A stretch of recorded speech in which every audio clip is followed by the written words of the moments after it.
This episode of Coronavirus North Carolina News Brief is brought to you by Right By You Mortgage. Wherever life takes you, we're right by you. Visit rightbyyouMortgage.com/podcast to learn more. From WRAL News and the Capital Broadcasting Podcast Network, this is your Coronavirus North Carolina News Brief for Friday, November 20th, 2020. I'm Brian Schrader. More than 1 million new coronavirus infections reported nationwide over the last week, and now federal and state officials are urging people to reconsider their Thanksgiving travel plans as coronavirus cases reach new highs. The Centers for Disease Control and Prevention recommended that people celebrate Thanksgiving at home. North Carolina set a daily record Thursday for new infections, 4,296. That is the first time more than 4,000 new cases have been reported in a single day in the state. North Carolina also continued a string of daily records of people who were hospitalized with the virus, 1,538 at last count. This week, the CDC highlighted Duke University's work in controlling the virus on campus.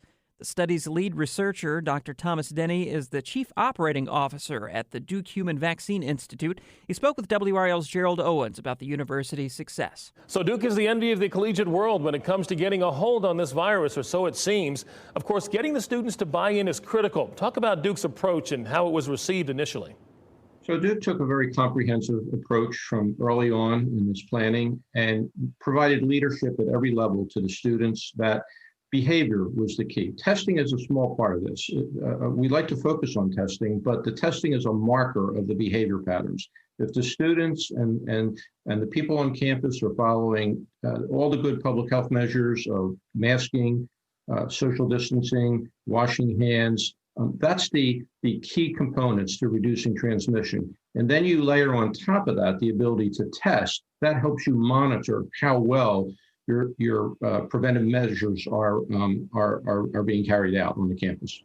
Now, we know Duke enjoys a competitive advantage over its in-state rivals on the basketball court or the football field, but I know this is an area where you would like to see some parity. Have you reached out to the other universities here in North Carolina, NC State and North Carolina, to share these notes with them? So we have close colleagues at all the local universities, and we have been in touch with folks at UNC who are looking to bring up a more aggressive testing program for the spring semester. They visited with us recently. We've known each other, colleagues in the field for many years. So we're very happy to help translate any information that we have, any innovation that we've applied to help them do what they need to do. But not our size may not fit all institutions. So an institution needs to take a look, survey the talents, the expertise, and the infrastructure they have, and then make similar adaptations that will work for their institution. What sticks out is the number of tests you've performed and, of course, the low number of positives. If we can put that graphic back up, you've tested over 160,000 times here with just 217 cases. If you have that kind of success, everyone knows about this. Why haven't the other schools done the same thing? Or do you think that this approach won't produce the same results at other schools? Well, I think every institution or every environment is a bit different. I do believe that aggressive testing is a key component to helping to reduce transmission.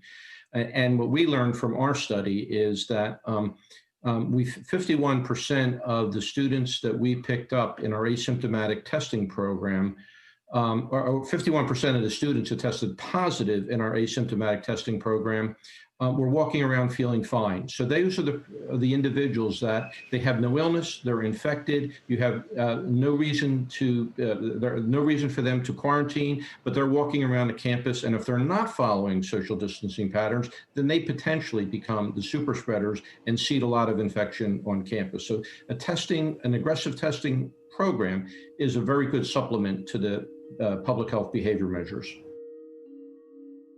This has been your Coronavirus North Carolina News Brief for Friday, November 20th, 2020. Let us know what you think of the podcast, leave a rating or review wherever you listen, and be sure to subscribe so you don't miss a new episode. I'm Brian Schrader. Thanks for listening. When it comes to buying a new home, you want to know that you're in good hands. At Right By You Mortgage, the dedicated team of lenders live in your community and are committed to being right by you every step of the way.